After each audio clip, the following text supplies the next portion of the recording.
Hey Canucks fans, welcome to Clay's Canucks commentary for Friday, October the 5th. I'm Clay Emo at Canuck Clay on Twitter. I'm at Clayton Emo on Instagram. And this is my Canucks take, all in one take. We're now 2 days removed from the Vancouver Canucks 5-2 victory. Their season opener over the Calgary Flames. That was on Wednesday night.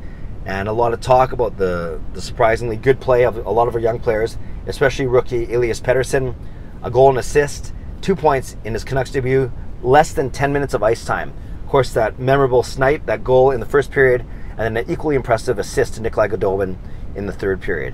But, of course, small sample size. One regular season game, along with a few preseason games, of course. But one regular season game, can't get too excited, can't draw too many conclusions, have to preach moderation.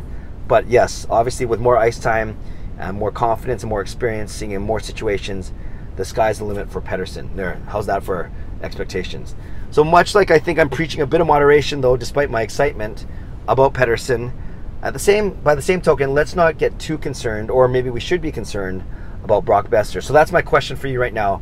Are you concerned about Brock Boeser's slow start? We know that he had no goals in the preseason, and in the season opener against Calgary on Wednesday night, no shots on net, which is very rare for someone we're hoping to be a sniper, a goal scorer, someone to lead us to improve on his 29 goal campaign from last season. So that's my question to you Canucks fans, very simply, is are you concerned with Brock Boeser's slow start?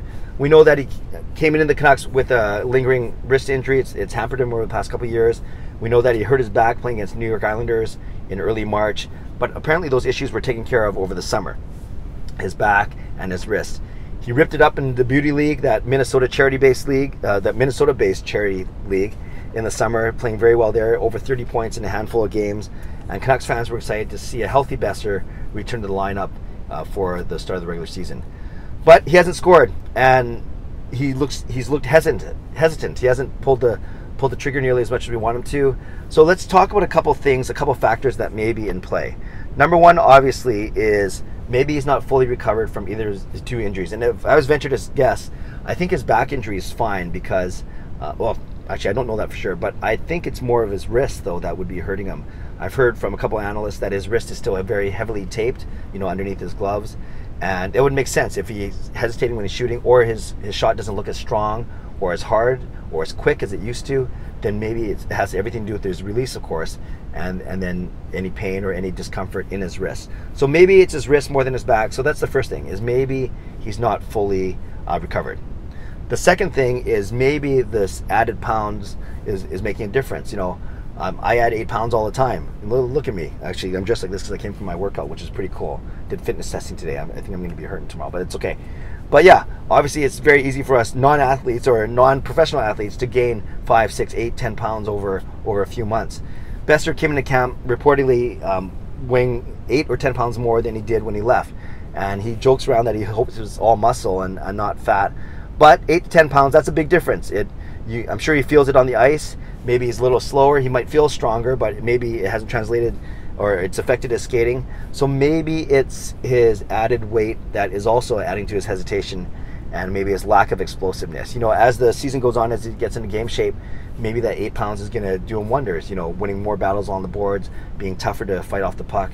But we'd hope that it hasn't affected his release and his explosiveness. Boeser is never the fastest skater ever, but at least he was quick enough in the way he can make quick decisions and get his shot off from anywhere basically in the offensive zone. So that's the second factor. So first factor is he recovered from injuries. Second factor is it the added weight. Here's another third factor, a small one, but he's had a sophomore slump before.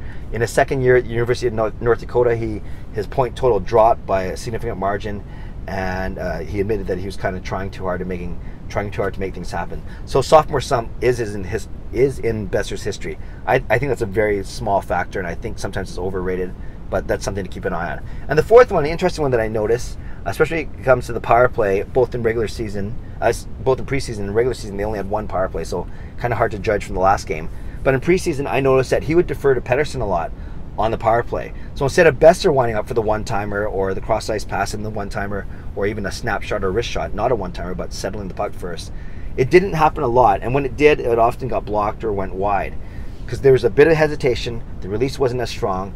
But more importantly, on the power play especially, he was deferring to Pettersson. So often you'd see Edler or Pouliot or Stetcher or Hutton, whoever was manning the power play in the preseason, start with the puck on the point, pass to their left to Boeser waiting there, but instead of Boeser doing a one-timer ripping a shot, Boeser would be often then looking to go cross ice to Pettersson on the right side. And I don't know if that's because he wanted to defer to Pettersson, because it's preseason, because he wanted to get Pettersson involved in the game or integrated, or maybe he just wanted Pettersson to score more. But oftentimes it would go D-man to Boeser, then across to Pettersson the other side, and then Pettersson would shoot or pass it down low to Horvat. So maybe it should go the other way. Maybe Pettersson should be the distributor and Boeser should obviously be the shooter. So maybe it's a simple thing as a coaching thing from the point. It's Edler right now for the regular season. Edler, instead of going to Boeser first, maybe he goes to Pettersson first, and then he goes across to Boeser for the one-timer that way. Or at least Pettersson or Edler can feed one-timers to Boeser on the left side. You know, maybe I'm splitting hairs, maybe I'm reading too much into it, but I did notice that there are times where I wanted Boeser to just grip it and rip it, so to speak, or I wanted him, to get a puck to the net as opposed to trying to look to make a cross-ice pass to Pettersson. Just a small thing, but something I noticed, maybe something to keep an eye on.